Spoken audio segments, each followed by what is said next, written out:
Okay, this is going to be video number 20.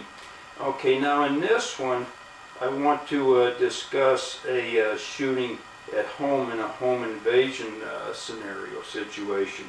Now, a home invasion shooting is entirely different from a shooting on the street.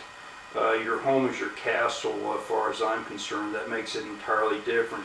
Now, I want to make a note here. There's a difference between a burglary and a home invasion.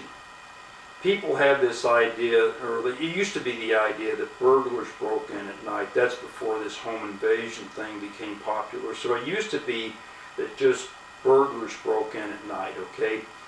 Now, what happens now in this day and age, a burglary is something that happens when you're not there.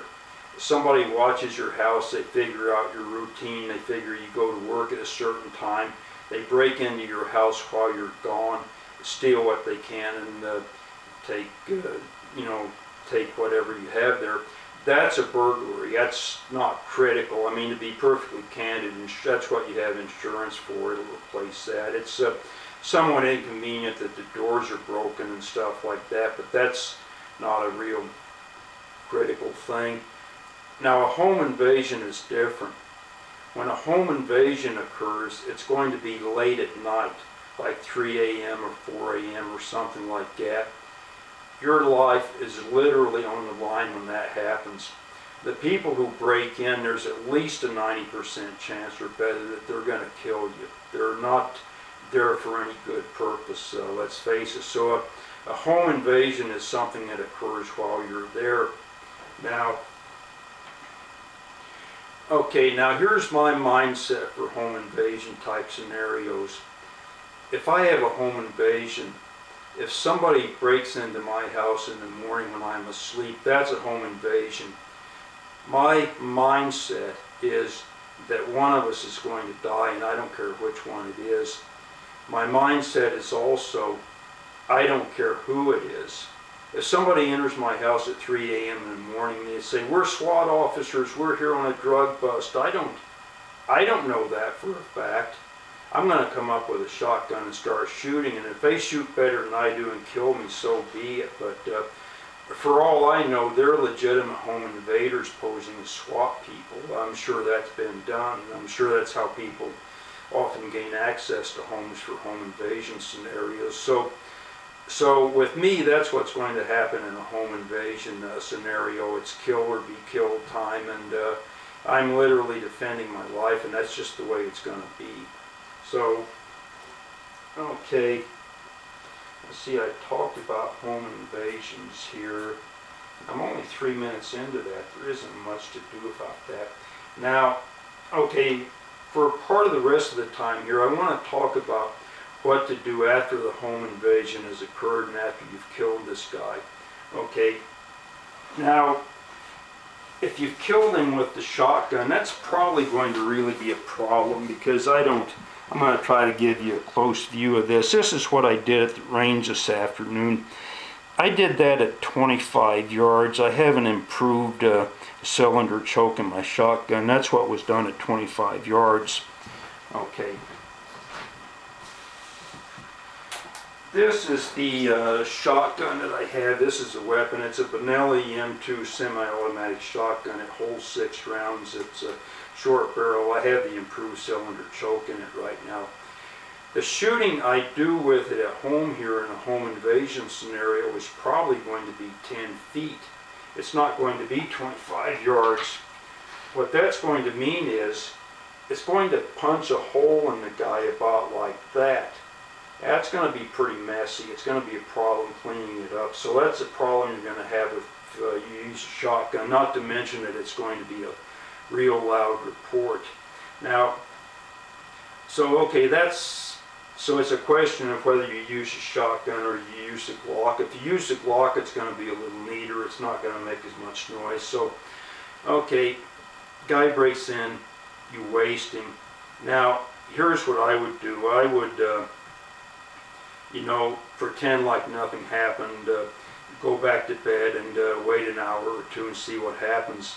Now, here's the thing about wasting a home invader. Now, If he's standing here like this and you're shooting at him while he's standing up, now if you can put 2 to center mass and 1 to the head while he's standing up, that's fine. You know, that can be made to look like a legitimate shoot.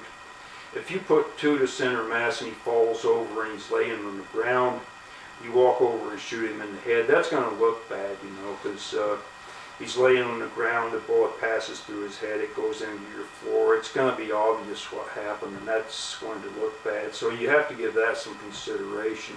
If you don't shoot the guy in the head before he falls, you're probably, if you want him to die, you're going to have to let him just lay there and bleed out, and that may take a while.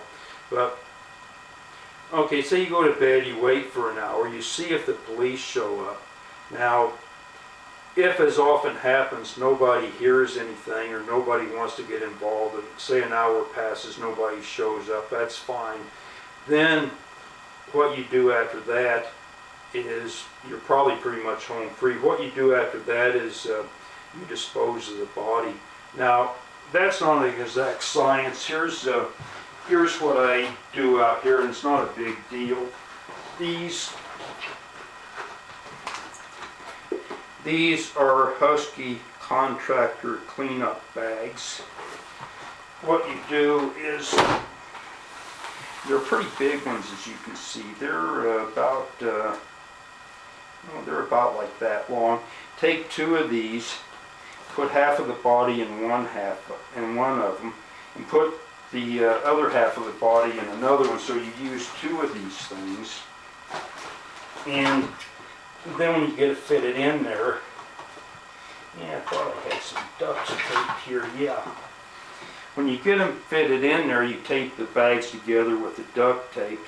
Now, if you're worried about fingerprints or anything, you have a pair of garden gloves, you use your garden gloves if you're worried about fingerprints. I personally am not.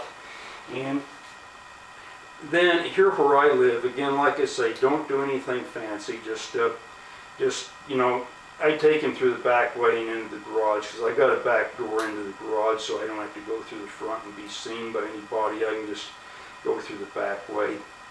Take a drive in your car up the San Diego Freeway, take the Sand Canyon Road exit, go through that, and just pull off the side of the road where you see a wide shoulder, and it goes down an embankment fairly stiff. And don't do anything fancy, just stop there for a little less than a minute, take the body out, dump it over the side, and it goes over the side of the embankment, and then just drive away, and that's it. Like I say, nothing elaborate or fancy. Now, you're probably not going to have to worry about this, because it's probably going to be months, if ever, before they find this guy anyway. The desert scavengers are probably going to get rid of most of him.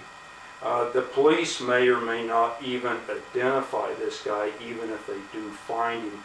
And it's not like CSI Miami that you see on TV, where there's all these guys in a laboratory sitting there in a microscope poring over every little speck of evidence, looking for clues and finding people and convicting them. And you know, they don't have a high conviction rate. I mean, LAPD's probably got cardboard boxes of unsolved murders from years and years and years past. So CSI Miami's a myth. I mean, that doesn't happen all that often. It's not that big a deal. And this guy you disposed of anyways, probably he's not going to be any loss to anybody. And if the police even identify him, they'll probably be glad he's gone. So, okay, I'm 9 minutes into this one, so I think I'm going to take a little break here and regroup and plan my next one here. Because that covers shooting on the street and shooting at home, and I think that just about covers all the shooting scenarios I want to do.